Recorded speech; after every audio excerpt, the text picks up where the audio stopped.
la stabilité de la Guinée, il faut réécrire l'histoire de la Guinée. Le thème Ahmed Sékou Touré, grand promoteur de l'unité africaine, a été largement débattu. L'agression de la Guinée en 1970 par les Portugais et la création des mouvements de libération dans le continent étaient au cœur des échanges entre les témoins de l'histoire et les participants. Le président Ahmed Sékou Touré, c'est vraiment un modèle que nous devons remémorer et prendre l'exemple sur son combat et ses œuvres. Je pense que le président a déjà tout tracé, ses initiatives, sa vision. Et vraiment, pour nous, la population présente, c'est facile pour nous de continuer parce que déjà le chemin est tracé. J'ai vraiment aimé la conférence. Ça m'a éclairé sur beaucoup de choses, notamment sur la vie du président Feu Ahmed Sékou Touré. J'ai vraiment aimé. Pour moi, le président, en fait, il est devenu un modèle pour moi, en fait. Un guide pour nous, la jeunesse d'aujourd'hui.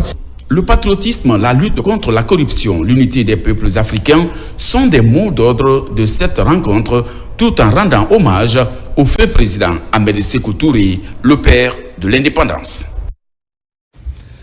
Distribution de vivres aux personnes porteuses de handicap à la cité de solidarité dans la commune de Ratoma. Le don est de l'ONG Espoir et Vie. En ce mois de pénitence, cette action humanitaire consiste à réconforter les personnes en situation difficile. Moussa Bangoura. Des actes de bienfaisance se multiplient en faveur des personnes nécessiteuses en ce mois de pénitence. Ici, à la cité de solidarité, commune de Ratoma, ce sont des vivres qui ont été distribués aux personnes en situation difficile. Ces vivres sont composés de sacs de riz, de sucre et d'eau minérale. Et notre fondatrice Marguerite Silla fait parler son cœur tous les ans. Tous les mois de Ramadan, on fait des dons. Cette fois-ci, on a décidé de venir faire ce don aux handicapés de la cité de solidarité. En ce mois de pénitence, mois de partage, mois de pardon. Donc il faut lier l'acte à la parole et c'est ça qu'on est en train de faire. Pour les bénéficiaires, c'est un ouf de soulagement en ce mois saint de Ramadan. Ils remercient l'ONG Espoir et Vie pour cet acte humanitaire. Je demande aux autres ONG de venir au secours pour les personnes déshéritées, comme a fait notre ONG Espoir et Vie. Donc nous remercions cette ONG pour le don qu'ils ont eu à nous offrir pour les citoyens de ce quartier. Le don est de la PDG de l'ONG Espoir et Vie, Marguerite Silla, depuis la Belgique, qui œuvre pour la cause des enfants démunis et des déshérités.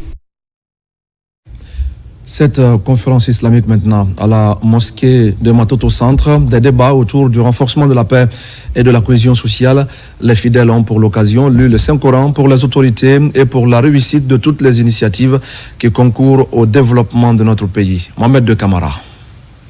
La mosquée de Matoto Centre a accueilli des fidèles musulmans en ce mois béni de Ramadan pour une conférence islamique. Le thème de la rencontre portait sur le renforcement du vivre ensemble, la consolidation de la paix et l'unité entre tous les Guinéens. À la foulée de cette rencontre dédiée à la paix, le Coran a été aussi lu plusieurs fois. L'initiative est portée par le secrétariat communal des affaires religieuses de Matoto. On a profité tous les 5 ans samedi qui était dans ce mois de Saint-Ramadan pour faire notre devoir religieux. Parce que ce qu'on est en train de faire, c'est devoir religieux. Donc pour que, Inch'Allah, on puisse accompagner, c'est la manière d'accompagner notre président, le général Mamadi Doumbouya, pour qu'il puisse exercer ses pouvoirs dans la paix, dans l'unité, et Inch'Allah, pour que nous aussi, à notre tour, on puisse se connaître, on puisse renforcer notre relation. Les citoyens de la commune saluent l'initiative de ces doubles événements islamiques en faveur de la paix et l'unité nationale entre tous les Guinéens. J'avoue que les thèmes dont on a fait état au cours de la conférence islamique sont des thèmes d'actualité, sont des thèmes de moralisation, des thèmes de sensibilisation par rapport à la vie sociale, par rapport à la tenue du foyer, par rapport au comportement de l'homme et de la femme dans le foyer, par rapport au comportement de l'être humain ici-bas et pour le bénéfice d'en haut. Depuis le début de ce mois de pénitence, le secrétariat communal des affaires religieuses de Matoto a mené plusieurs activités allant dans le sens de la consolidation de la foi religieuse et le renforcement du tissu social à Matoto et dans le reste du pays. Dans la toute nouvelle commune de Manéa maintenant, c'est également une cérémonie de lecture du Saint-Coran qui est organisée. Les populations de Gomboya prient pour la paix et pour la réussite de la transition en cours. Des activités pilotées par le mouvement Mojemad et qui visent à soutenir les acquis du CNRD pour le développement socio-économique de notre pays. Abakar Diaby et Souleymane Kondé. À l'image de plusieurs structures de soutien, le mouvement Mojemad ne cesse de s'investir dans la promotion des acquis du chef de l'État, général Mamadi Doumbouya. Dans cette mosquée à Gomboya, les membres de Mojemad et les leaders religieux se retrouvent autour du livre saint. Objectif, promouvoir la culture de la paix et la quiétude sociale dans le pays. Nous avons initié cette lecture de Saint-Coran pour accompagner le président bâtisseur, le général Mamadi Doumbouya, pour ses projets, mais aussi cultiver la paix dans le pays entre les filles et les fils du pays. Nous voyons que le président pose des actes tels que les routes, l'électricité, l'eau, l'emploi des jeunes et surtout le projet Simandou 2040. Cette rencontre mobilise un grand nombre de lecteurs du Saint-Coran. Cela témoigne l'engagement des populations de la commune de Manéa à soutenir le président Mamadi Doumbouya pour la consolidation des bases solides du développement durable en Guinée.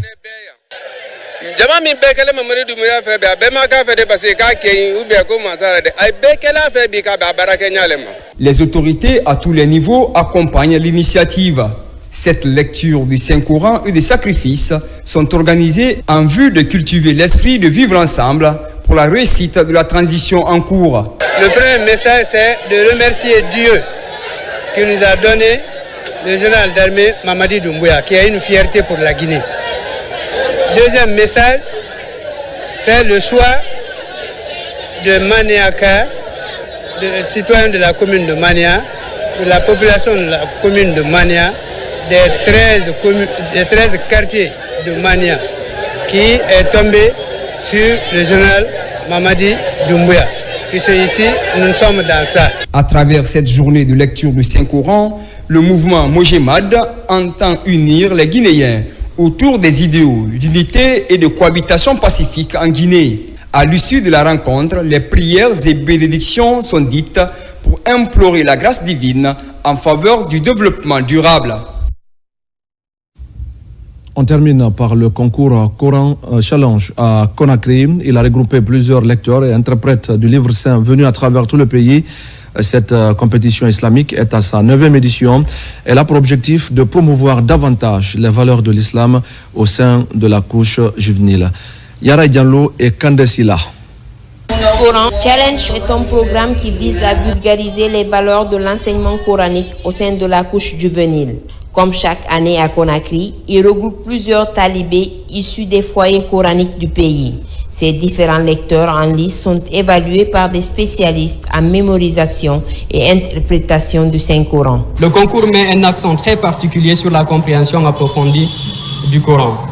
Les candidats doivent donc démontrer leur maîtrise des sciences coraniques, incluant des hadiths, le tawhid, le fiqh et le tafsir. Mais alhamdoulilah, on a pu le faire. Parce que Coran Challenge a l'objectif d'aller au moins jusqu'à 50 éditions. Et plus que tout ça. Cette compétition islamique est perpétuée depuis 9 ans sur le terrain. Elle constitue aujourd'hui un modèle d'inspiration pour bon nombre de fidèles musulmans. Le thème principal de cette année est Islam, religion de paix et de miséricorde. Je suis ému à plus d'un titre. Je dois cette victoire à tous ceux et celles qui m'ont accompagné, notamment ma famille et mon maître. Ce prix que j'ai reçu est le fruit d'un parcours de longue haleine. Ça me réconforte et ça m'encourage à travailler de plus. Il est important au moment où nous sommes dans un temps de déperdiction des valeurs culturelles, qu'on puisse promouvoir ces arts d'activité qui prend en compte la culture, les valeurs et surtout la compréhension textuelle et les recommandations divines du message du Saint-Coran. Cette 9e édition de Coran Challenge a enregistré plus de 247 participations. 175 inscriptions ont été jugées conformes aux principes du concours. Au cours de cette finale, 10 candidats, dont 2 filles, sont en compétition pour rafler 3 prix. Et voilà, mesdames et messieurs, c'est la fin de ce journal. Merci à tous de l'avoir suivi. Je vous retrouve demain pour d'autres actualités de la Guinée, notre paradis, terre de richesse et d'innovation. Je vous souhaite à tous de passer une belle soirée en compagnie de nos programmes.